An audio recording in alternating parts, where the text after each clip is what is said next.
안녕하세요. 이웃집 닥터 하이맵의원 원장 김혜연입니다. 건강보험심사평가원의 공식 통계에 따르면 건선으로 병원을 찾는 환자는 약 16만 명입니다. 하지만 질병관리청과 대한건선학회는 실제 유병률을 최대 3%로 추정하는데요. 이는 숨겨진 환자까지 포함하면 최대 150만 명에 이를 수 있다라는 의미입니다. 130만 명. 통계에 잡히지 않는 이분들이 바로 오늘 이야기의 주인공, 숨겨진 환자입니다. 이분들은 지금 어디에서 어떻게 살아가고 있을까요?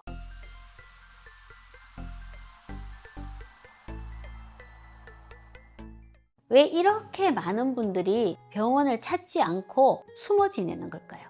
그 마음 저는 너무나 잘 압니다. 건선이 전염병이라는 끔찍한 오해와 피부병 때문에 죄인처럼 숨어야 하고, 옷깃에 묻어나는 하얀 각질 때문에 하루 종일 신경이 곤두서야 하는 분들이 많습니다. 그 서러움을 어떻게 말로 다 하겠습니까? 국내 한 연구에 따르면 건선 환자는 일반인에 비해서 우울증이나 불안을 겪을 위험이 2배 이상 높다고 합니다.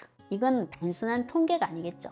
꿈을 포기하고 사람을 잃고 세상과 단절된 수많은 분들의 보이지 않는 고충입니다. 대한건선학회의 또 다른 조사에서는 환자의 60%가 치료 시작 2달 만에 포기한다고 하니 이 문제가 얼마나 심각한지 알 수 있죠.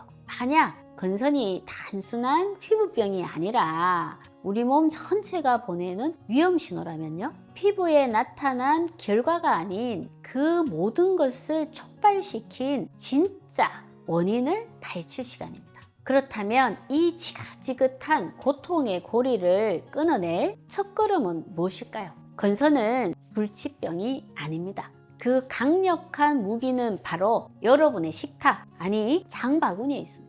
최근 세계적인 의학 저널을 통해서 건선의 가장 강력하고 새로운 외부 요인으로 초가공 식품이 지목되고 있습니다. 쉽게 말해서 수많은 공정을 거쳐 원재료의 형태를 전혀 찾아볼 수 없게 만든 온갖 첨가물이 들어간 공업적 생산품이라고 생각하시면 됩니다. 너무나도 익숙하게 먹는 라면, 과자, 아이스크림, 햄, 소시지, 마트에서 파는 부드러운 식빵이나 달콤한 단팥빵까지 전부 여기에 해당이 됩니다. 영국의 저명한 바이오뱅크에서 연구 결과는 충격적입니다. 전체 식단에서 초가공식품의 섭취 비중이 10% 증가할 때마다 건선 발병 위험이 6%씩 꾸준히 상승했습니다. 심지어 초가공식품을 가장 많이 먹는 그룹은 가장 적게 먹는 그룹에 비해서 건선 발병 위험이 최대 36%나 더 높게 나타났습니다. 단순히 많이 먹으면 더 위험해지는 용량 반응 관계가 과학적으로 확인된 것입니다. 이 발견이 왜 중요할까요? 나 스스로 내 피부병을 낫게 할 수 있다 라는 통제권의 회복을 의미하기 때문입니다. 유전자는 바꿀 수 없지만 내 식탁에 오르는 음식은 오늘 당장 바꿀 수가 있습니다. 진짜 적이 누구인지 분명해졌으니 이길 수 있는 싸움을 시작할 수가 있습니다. 싸움에서 이기려면 적을 명확히 알아야 합니다.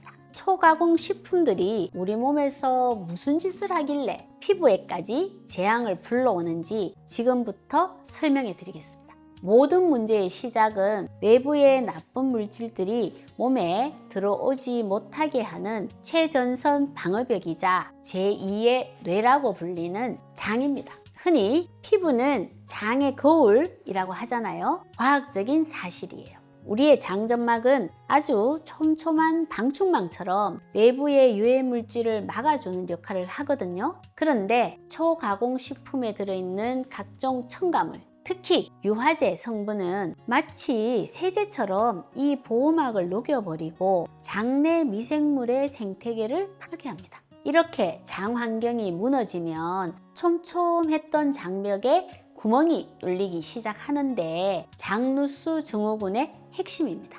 원래는 철저히 차단되어야 할 음식물의 찌꺼기, 세균, 독소와 같은 쓰레기들이 구멍을 통해서 혈관으로 무차별적으로 침투하는 거죠. 그럼 우리 몸의 면역계는 비상이 걸립니다. 침입자들을 적으로 간주하고 공격하기 위해서 온몸에서 염증 경보가 울리거든요. 건선에 유전적 소인이 있는 분들의 경우 바로 전신염증이 T세포와 같은 특정 면역세포를 과도하게 활성화시켜서 피부를 공격하라는 명령을 내리게 되고, 그 결과 피부세포가 비정상적으로 빠르게 증식하면서 붉은 반점과 각질이 생기는 것, 이것이 바로 건선 증상이 악화되는 가장 유력한 원인 중 하나로 지목되고 있습니다. 물론 건선은 유전적인 요인과 다양한 환경적 요인이 복합적으로 작용하는 질환이지만 장 건강이 가장 중요한 퍼즐 조각이라는 사실이 점점 더 명확해지고 있습니다.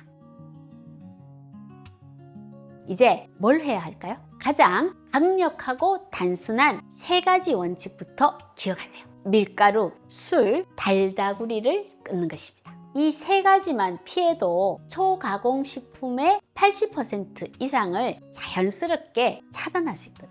하지만 이 원칙을 지키려고 할 때 많은 분들이 흔히 저지르는 실수 3가지가 있습니다. 첫 번째, 완벽주의의 함정에 빠지는 겁니다. 오늘부터 무조건 다 끊어야지 하다가 딱 한 번 실수하고는 에이, 난 안 되나 봐 하고 포기해버리는 거죠. 그러지 마세요. 일주일에 한두 번이라도 라면 대신 집밥을 먹는 것부터 시작하세요. 점진적으로 횟수를 늘려가는 게 성공의 핵심입니다. 둘째, 건강해 보이는 가짜 음식에 속는 겁니다. 제로 칼로리 음료나 통밀빵은 괜찮을 거라고 생각하시죠? 인공 감미료나 각종 첨가물이 들어간 초가공 식품인 경우가 대부분입니다. 포장지의 광고 문구 말고 뒷면에 원재료명을 확인하는 습관을 들이셔야 진짜를 구별할 수 있습니다. 셋째, 왜 하는지를 잊어버리는 겁니다. 이건 그냥 좋은 게 좋다는 식의 식이요법이 아닙니다. 내 몸에 염증을 잠재우고 장 건강을 회복시키는 의학적 치료 과정이라는 사실을 계속 상기하셔야 지치지 않고 꾸준히 해 나갈 수 있습니다. 여기서 효과를 2배로 높이는 전문가만의 꿀팁을 더 깊게 알려드리겠습니다. 장내 유익균을 내 몸의 항염증 특공대로 만드는 것입니다. 그러려면 그들에게 최고의 식량을 공급해야 하는데요. 다양한 색깔의 채소입니다. 접시의 절반을 채소로 채우되 한 가지 색이 아니라 무지개처럼 다채롭게 드셔보세요. 시금치 같은 짙은 녹색, 파프리카의 붉은색, 가지의 보라색, 이 생생한 색깔들은 폴리페놀이라는 강력한 항산화 물질이 풍부하다는 증거거든요. 이 폴리페놀은 염증을 막아줄 뿐만 아니라 장내 유익균의 아주 특별한 먹이가 됩니다. 유익균들은 이 먹이를 먹고 단세지방산이라는 물질을 만들어내거든요. 장내 염증을 줄이고 과민해진 면역 시스템을 안정시켜서 결과적으로 장벽 기능 강화에 기여할 수 있습니다. 이것이 바로 다양한 나물 반찬을 곁들이는 우리의 전통 집밥이 세계적인 건강식으로 인정받는 과학적인 이유입니다. 물론 이런 식이요법이 기존의 효과적인 치료법을 대체하는 것은 아닙니다. 광선치료나 생물학적 제재와 같은 전문적인 치료와 병행할 때 식단 관리는 그 효과를 더욱 높여주는 강력한 보조수단이 될 수 있습니다. 여기에 김치나 요거트 같은 프로바이오틱스나 등푸른 생선에 풍부한 오메가3를 함께 섭취하는 것도 좋은 방법입니다. 오늘 배운 식단 원칙을 지키는 것이 바로 당신의 건강을 되찾는 가장 확실한 시작입니다. 당신 곁에 든든한 건강주치의 이웃집 닥터가 그 길을 함께 하겠습니다. 지금까지 하이맵 의원 원장 김희연이었습니다. 감사합니다.